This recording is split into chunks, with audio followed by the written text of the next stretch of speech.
कई साल पहले राजस्थान के एक पुराने शहर में एक प्राचीन हवेली थी, राजमहल हवेली। यह हवेली अब खंडहर बन चुकी थी, लेकिन उसके अंदर की एक वस्तु आज भी उतनी ही चमकदार थी। एक पुराना दर्पण। कहते हैं यह दर्पण शाही रानी का था, जो हर दिन इसी दर्पण में अपनी परछाई देखती थी। लेकिन रानी की एक रात रहस्यमयी मौत के बाद वह दर्पण श्रापित हो गया। गांव के लोग कहते थे कि जो भी उस दर्पण में रात के समय देखेगा, वह अपनी नहीं बल्कि रानी की आत्मा को देखेगा और फिर धीरे धीरे खुद उसकी तरह बन जाएगा। इसी डर से हवेली को सालों पहले बंद कर दिया गया था। एक दिन शहर से आए 3 दोस्त आरव, नेहा और कबीरा पुराने रहस्यों की खोज में उस हवेली पहुंचे। उन्हें अंधविश्वासों पर यकीन नहीं था। सूरज ढल चुका था और हवेली का दरवाजा चरमराहट के साथ खुला। अंदर धूल, मकड़जाल और टूटी दीवारों का अंधकार था। लेकिन हवेली के बीच में एक कमरा था, जहां चांदनी की हल्की किरणें गिर रही थीं, और वहीं पुराना दर्पण रखा था। नेहा ने कहा, शायद यही वो दर्पण है जिसके बारे में सब कहते हैं। कबीर हंसते हुए बोला, यह सब बकवास है, चलो देखते हैं इसमें क्या खास है। जैसे ही कबीर ने दर्पण के पास जाकर उसमें देखा, उसकी परछाई धुंधली होने लगी। कुछ सेकंड बाद दर्पण में रानी की आकृति उभर आई। लंबा लहंगा, गले में भारी गहने और लाल आंखें। उसकी मुस्कान डरावनी थी। आरव और नेहा सन्न रह गए। कबीर पीछे हटने की कोशिश करने लगा, पर उसके कदम वहीं जम गए। रानी की परछाई धीरे धीरे उसकी ओर बढ़ने लगी। तुमने मेरे दर्पण की मर्यादा तोड़ी है? दर्पण से आवाज आई। नेहा ने डरते हुए आरव से कहा, हमें भागना चाहिए। आरव ने एक पत्थर उठाकर दर्पण पर फेंका, लेकिन दर्पण नहीं टूटा। उसके चारों ओर नीली रोशनी फैल गई और कबीर अचानक गायब हो गया। वहां सिर्फ उसका बैग और मोबाइल पड़ा था। नेहा चिल्लाई, कबीर कहां गया? आरव ने कहा, शायद वह दर्पण के अंदर खिंच गया। दोनों किसी तरह हवेली से भागे और अगले दिन सुबह पुलिस के साथ लौटे। लेकिन दर्पण वहीं था, शांत और चमकदार। पुलिस ने सारा इलाका छाना, पर कबीर का कोई सुराग नहीं मिला। दिन बीतते गए।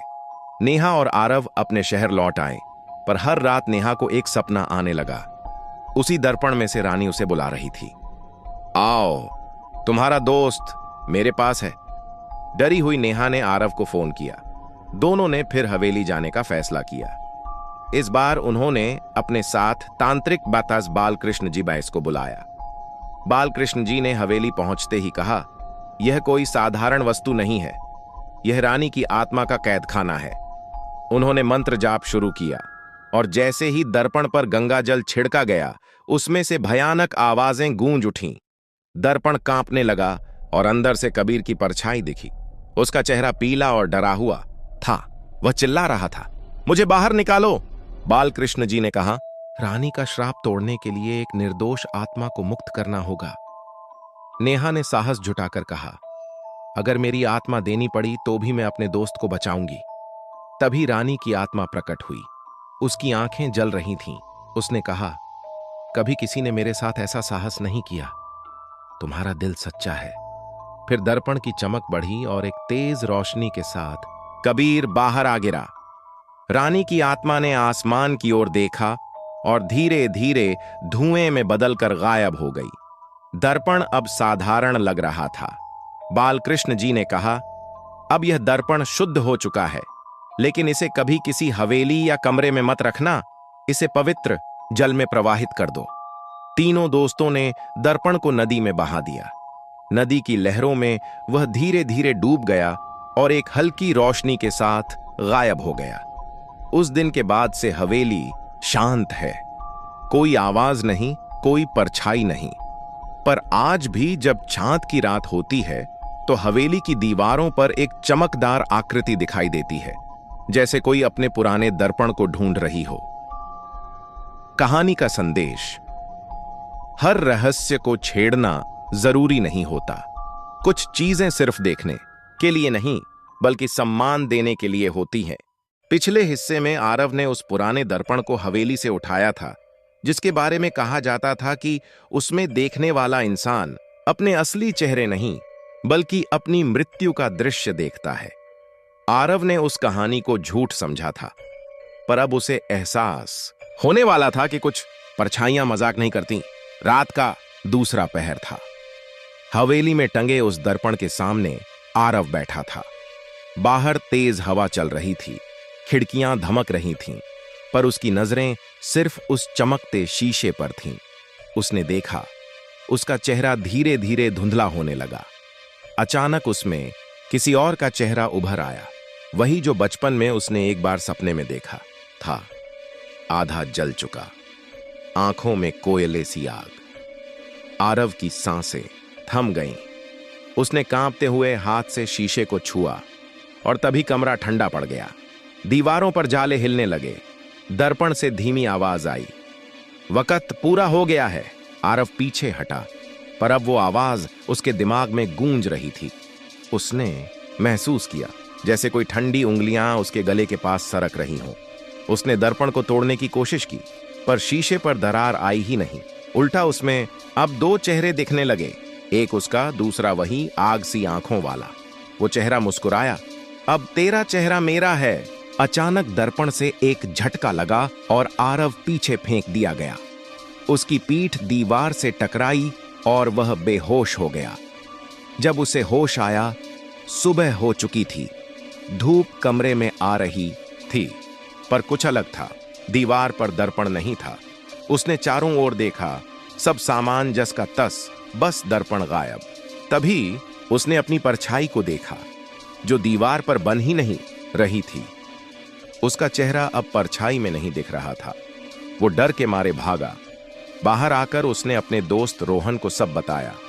रोहन ने कहा, दर्पण हवेली में ही होगा, चल उसे खोजते हैं।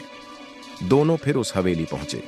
सीढ़ियों पर हर कदम के साथ एक अजीब सी फुसफुसाहट सुनाई दे रही थी, जैसे कोई उनका नाम ले रहा हो।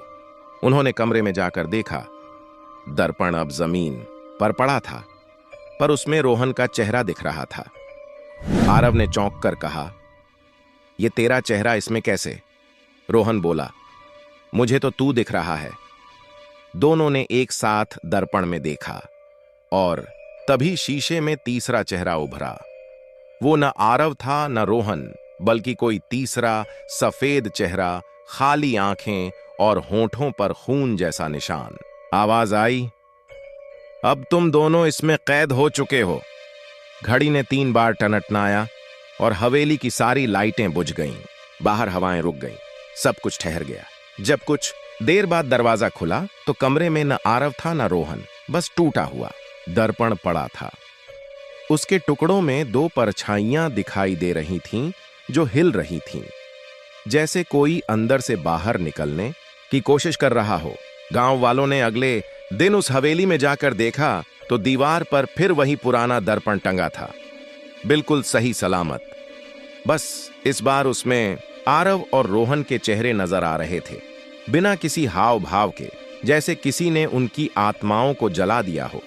कहते हैं, जो भी उस दर्पण में देखता है उसकी परछाई धीरे धीरे गायब होने लगती है, और जब परछाई मिट जाती है तो इंसान खुद उस शीशे का हिस्सा बन जाता है। आज भी जब रात में चांद की रोशनी हवेली की दीवार पर पड़ती है तो दर्पण में 2 चेहरे झिलमिलाते दिखाई देते हैं। कोई आवाज आती है, हम अब भी यहां हैं, बस देखो जरा करीब से। और जो भी उस दर्पण के सामने खड़ा होता है वो वापस नहीं लौटता। रात बीत चुकी थी, पर हवेली के उस कमरे की दीवारों पर अब भी अजीब रोशनी नाच रही थी। वही पुराना दर्पण, वही टूटी हुई फ्रेम, लेकिन इस बार उसमें कुछ बदल चुका था। आरव और रोहन के चेहरे अब हिल नहीं रहे थे, बल्कि किसी तीसरे चेहरे के साथ मिल चुके थे। एक भयानक औरत का चेहरा, जिसके बाल हवा में उड़ रहे थे और आंखें अंगारों जैसी चमक रही थीं। गांव के लोग उस हवेली के पास अब जाना भी छोड़ चुके थे। कहते हैं, जो भी रात में वहां से गुजरता उसे अपने नाम की आवाज सुनाई देती। पर एक लड़की थी, नैना, जो उन कहानियों को सिर्फ अफवाह मानती थी। उसे विश्वास नहीं था कि कोई दर्पण इंसान की आत्मा कैद कर सकता है। उसने तय किया कि वो खुद जाकर सच्चाई पता लगाएगी। एक ठंडी रात में टॉर्च और मोबाइल कैमरा लेकर नैना हवेली पहुंची। दरवाजा चरमराया और भीतर अंधेरा पसरा था। हवा में धूल और सड़ांध की गंध थी। पर जैसे जैसे वह अंदर बढ़ती गई, कमरे में हल्की नीली रोशनी झिलमिलाने लगी। वह उस दर्पण के सामने पहुंची जो अब पूरी तरह साफ दिख रहा था। नैना ने मोबाइल निकाला और रिकॉर्डिंग शुरू की। उसने कहा, यह वही दर्पण है जिसके बारे में सब कहते हैं कि इसमें आत्माएं कैद हैं। चलो देखते हैं सच्चाई क्या है। जैसे ही उसने कैमरा उठाकर दर्पण में देखा, स्क्रीन पर एक झिलमिलाहट उभरी। धीरे धीरे आरव और रोहन के चेहरे मोबाइल में दिखाई देने लगे। नैना डर गई, पर उसने पीछे नहीं देखा। वह बस रिकॉर्ड करती रही। अचानक मोबाइल हैंग हो गया और दर्पण से एक कर्कश आवाज आई, तुम्हें यहां नहीं आना चाहिए था। हवा में झटका हुआ, कमरे की बत्ती अपने आप जल उठी। नैना ने महसूस किया कि उसके पैरों के नीचे की जमीन ठंडी और गीली हो गई है। उसने नीचे देखा। उसके पैरों के चारों ओर पानी नहीं, बल्कि खून का हल्का निशान था। दर्पण की सतह अब पिघलने लगी, जैसे किसी ने उसके भीतर से हाथ बाहर निकालने की कोशिश की हो। एक एक कर 3 आकृतियां उभर आईं। आरव, रोहन और वो औरत जिसकी आंखें जल रही थीं। वो बोली, मैं इस दर्पण की आत्मा हूं। मुझे उस राजा ने श्राप दिया था जिसने मेरा विश्वास तोड़ा। मैं तब तक मुक्त नहीं हो सकती जब तक कोई मेरे सत्य को नहीं जान लेता। नैना ने कांपती आवाज में पूछा, तुम्हारा सत्य क्या है? आवाज आई, मैं राजमहल की रखवाली करती थी। उस राजा ने अपनी शक्ति के लिए मुझे कैद कर लिया। उसने मेरे खून से इस दर्पण को बनाया ताकि कोई और उसकी आत्मा को न छू सके। अब जो भी इसमें देखता है, उसकी आत्मा मेरी दुनिया में खिंच जाती है। नैना ने साहस जुटाया, अगर मैं तुम्हें मुक्त कर दूं तो क्या तुम बाकी सबको छोड़ दोगी? नागिन सी हंसी गूंजी। अगर तुम सच्चे दिल से कहो तो दर्पण टूट जाएगा, पर अगर डर या झूठ हुआ तो तुम्हारी आत्मा भी यहीं सदा के लिए रहेगी। नैना ने आंखें बंद की और ऊंची आवाज में बोली, मैं सत्य और हिम्मत के साथ तेरा श्राप खत्म करती हूं। दर्पण हिलने लगा, हवा तेज हो गई और पूरा कमरा सुनहरी रोशनी से भर गया। चीखों की गूंज आई। आरव, रोहन और वह औरत तीनों एक साथ चीखने लगे। फिर सब शांत हो गया। नैना जमीन पर गिरी पड़ी थी। दर्पण अब हजारों टुकड़ों में बंट चुका था। सुबह जब गांव वाले पहुंचे, हवेली धूल में तब्दील थी। अंदर सिर्फ नैना का मोबाइल पड़ा था, जिसमें आखिरी रिकॉर्डिंग थी। एक रोशनी, एक आवाज, धन्यवाद, अब मैं मुक्त हूं। कहते हैं उस दिन के बाद से वह दर्पण कभी किसी को नहीं मिला। पर जब भी कोई अजनबी रात में उस रास्ते से गुजरता है, हवा में एक हल्की फुसफुसाहट सुनाई देती है। कभी किसी प्रतिबिंब पर भरोसा मत करना, क्योंकि कुछ आईने सिर्फ चेहरा नहीं, आत्मा भी दिखा देते हैं। और दूर जंगल के किनारे एक टूटी हुई कांच की चमक अब भी झिलमिलाती है, जैसे कोई वहां से किसी को देख रहा हो, इंतजार में अगले शिकार के।